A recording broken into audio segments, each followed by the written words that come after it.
Could you afford a new computer if it cost more than your car? I don't mean a future headline or a worst-case scenario. I mean real life, right here in America. Back in 1988, before I tell you any prices, let me ask you something personal. When you were growing up, who had a computer in your neighborhood? You know exactly who I mean. There was always one house, and everyone knew it. Now think about the devices around you right now. Your phone, your laptop, maybe a tablet sitting on the couch. You probably didn't plan to buy them all at once. They just accumulated. That's how normal technology feels today. But in 1988, a computer wasn't normal. It wasn't expected. It wasn't assumed. It was a luxury item that quietly separated families who could afford the future from those who couldn't. If you walked into a typical American home in 1988, you wouldn't see screens glowing everywhere. There was no home office, no desk set up with speakers and monitors. Most houses had a television, a landline phone mounted to the wall, and maybe a VCR blinking 12-0-0. A computer didn't blend into the room. It stood out. And if you lived through that era, you know the feeling I'm talking about. Here's where the reality hits harder than most people expect. In 1988, buying a home computer often meant spending more than you paid for your car. Let that sit for a second. A popular IBM PS2 Model 30 typically sold for around $2,000 to $2,500, depending on configuration. An Apple Macintosh, say, could easily cost $2,900 or more before upgrades.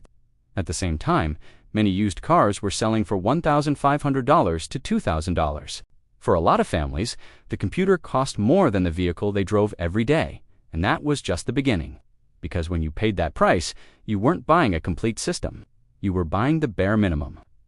If you wanted more memory, better storage, or anything beyond basic functionality, the price climbed fast.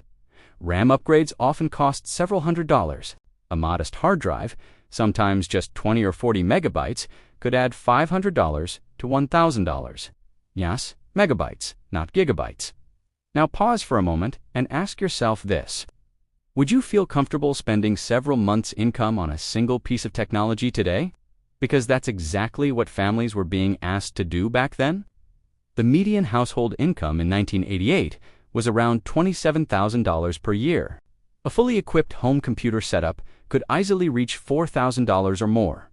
Therefore, this wasn't an impulse buy. It was a serious financial decision that people talked about at the dinner table, and the costs didn't stop with the computer itself. Beyond the box, you needed peripherals. Many systems didn't even include a monitor. A decent color monitor could cost $400 to $600. Printers were another shock. A dot matrix printer, loud enough to wake the house, often cost $300 to $700. If you wanted to connect to bulletin boards or early online services, a modem could add another $200. Each piece made the decision heavier. Then came software. Today, software feels invisible. It updates quietly. It comes bundled. In 1988, software came in boxes, and those boxes were expensive. A word processor, like WordPerfect, could cost $300 to $500.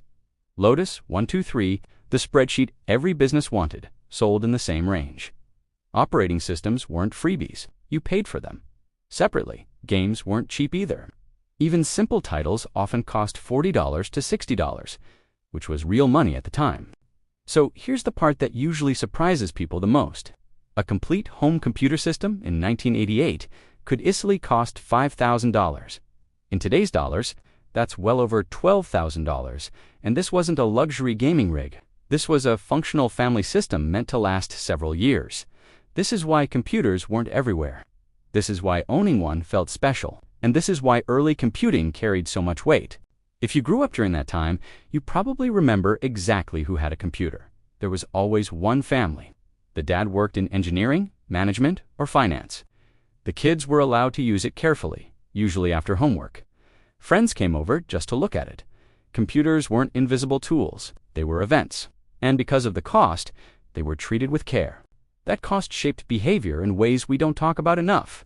Because computers were expensive, people learned them deeply. They read manuals, thick ones. They memorized commands. They fixed problems themselves. You didn't just reinstall or replace parts casually. You figured it out because mistakes were costly. That friction created a different kind of user, Slower, maybe, but more intentional. But here's where the story gets uncomfortable. That same high cost also kept many families out entirely. Schools struggled to afford computer labs. Libraries became the first place many kids touched a keyboard. Therefore, access to technology depended heavily on income. That digital divide wasn't theoretical. It was built into the price tag. And yet, those high prices played a role in what came next. Expensive early machines funded research, manufacturing improvements, and mass production. The luxury phase made the affordable phase possible. It's not a comfortable truth, but it's an honest one. Without those early buyers, the technology wouldn't have scaled the way it did. Fast forward to today, and the contrast almost feels unreal. You can buy a laptop for $500 that outperforms a room full of 1988 computers. Phones in your pocket have more processing power than entire offices once did. Technology is cheaper, faster, and everywhere, and because of that, we treat it differently. We replace it, we upgrade it, we complain when it slows down. We forget that not long ago, owning a computer meant real sacrifice. We forget that technology wasn't disposable. It was something you saved for, planned for, and protected. That's the modern paradox.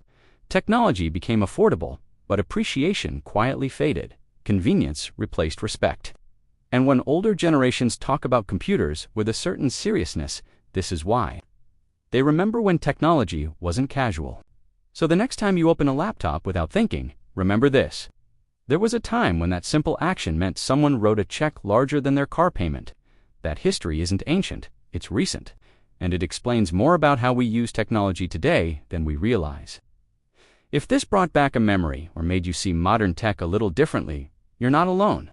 And if something in this story stuck with you, there's more like it ahead. Before you go, tell me this. Do you remember the first computer you ever saw? Or the first one your family owned?